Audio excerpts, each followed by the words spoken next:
आताच्या घडीची सर्वात मोठी बातमी, बारामतीमध्ये सुनेत्रा पवारांना कडवी झुंज, अपक्ष मारणार बाजी, एक्झिट पोल मधून धक्कादायक अंदाज।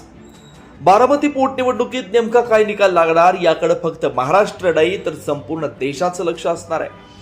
अजित पवारांच्या अकाली निधनामुळे रिक्त झालेल्या या मतदारसंघातून सुनेत्रा पवार निवडणुकीच्या रिंगणात आहेत।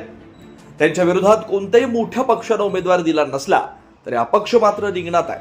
त्यामुळे ही निवडणूक बिनविरोध होऊ शकलेली नसून मतदान पार पडलंय। यामुळे सुनेत्रा पवारांचा सहज विजय होणार की त्यांच्या विजयाच्या मार्गात अपक्ष उमेदवार अडथळा ठरणार हे पाहावं लागणार आहे। या दरम्यान एक्झिट पोल मधून या संदर्भात अंदाज व्यक्त करण्यात आलाय।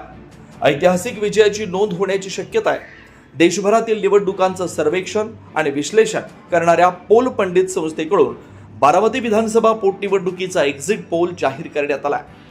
बारामती विधानसभा मतदारसंघातील मतदार स्थानिक राजकारणात सक्रिय असणारे विविध पक्षातील पदाधिकारी, कार्यकर्ते, पत्रकार, सामाजिक कार्यकर्ते आणि राजकीय जाणकारांच्या प्रत्यक्ष भेटी घेऊन करण्यात आलेल्या सर्वेक्षणाच्या आधारे हा एक्झिट पोल देण्यात आला आहे। एक्झिट पोल मधील आकडेवारी अंतिम नसून हा निकालाचा अंदाज आहे। बारामती विधानसभा मतदारसंघात एकूण 3,84,579 मतदार असून प्रत्यक्ष 58% मतदान झालंय।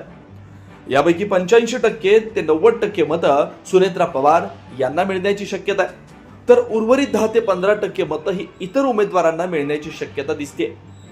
दिवंगत उपमुख्यमंत्री अजित पवार यांच्याबद्दल असणारी सहानुभूती, महायुतीतील वरिष्ठ नेत्यांची प्रचारात असणारी सक्रियता आणि सक्षम विरोधी उमेदवाराचा असणारा अभाव यामुळे सदर निवडणुकीस एकतर्फी निवडणुकीचं स्वरूप प्राप्त झालं होतं।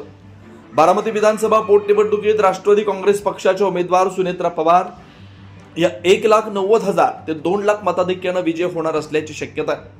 बारामती विधानसभेत असं असू शकेल चित्र: एकूण मतदान 3,84,579, मतदान 58.28%, 2,24,087 मतांची नोंद।